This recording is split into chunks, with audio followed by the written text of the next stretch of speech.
दोस्तों, जोर से बोलो जय श्री राम।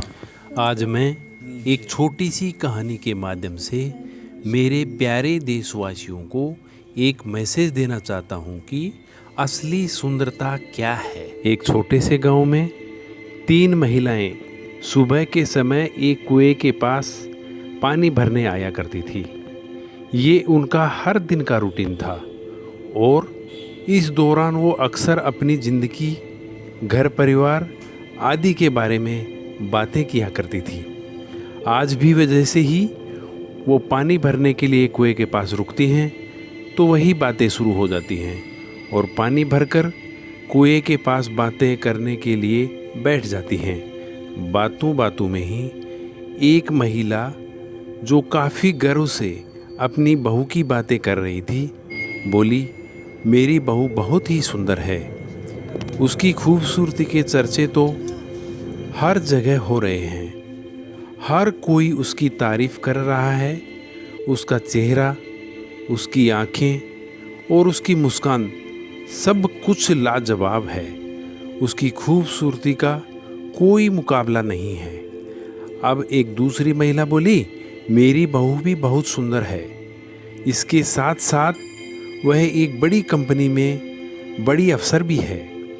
लोग दूर दूर से उससे मिलने के लिए आते हैं।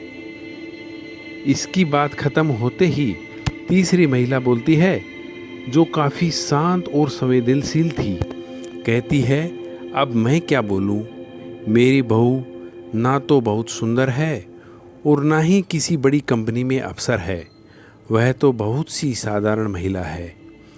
ऐसा बोलकर तीनों महिलाएं अपने अपने मटके उठाकर घर की ओर चल देती हैं। तभी पहली महिला की बहू रास्ते में मिल जाती है। वो देखो, मेरी बहू आ रही है। वो देखो कितनी सुंदर है। बहू जैसे ही पास आई, अपनी सास को देखा तक नहीं और चुपचाप नज़दीक से आगे निकल गई। अब दूसरी महिला की बहू सामने से आती हुई दिखाई दी। वो देखो, मेरी बहू आ रही है। देखो कितनी ठाठ की अफसर है। देखो तो सही कितनी सुंदर है मेरी बहू। उस अफसर बहू ने भी उस सास को देखकर अनदेखा कर दिया और सास की बगल से निकल गई। अब तीसरी महिला की बहू आती है। तीसरी महिला बोल पाती इससे पहले ही बहू बोली, माँ जी लाओ, यह मटका मुझे दे दो, आप थक गई होंगी। सास बहू का यह वार्तालाप देखकर वहाँ खड़ी बाकी दोनों महिलाएं हैरान हो गई। धीरे धीरे उन दोनों महिलाओं को समझ में आ गया और पहली महिला कहने लगी कि सुंदरता सिर्फ एक बाहर की चीज़ है, लेकिन असली सुंदरता इंसान के मन में होती है, ना कि सिर्फ उसके चेहरे पर।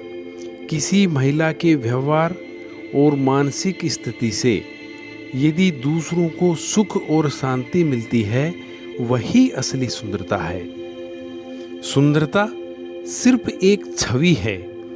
तभी एक बूढ़ी महिला बोली, इसे बोलते हैं खरा सोना, क्योंकि सबसे बड़ा ज्ञान संस्कारों का होता है।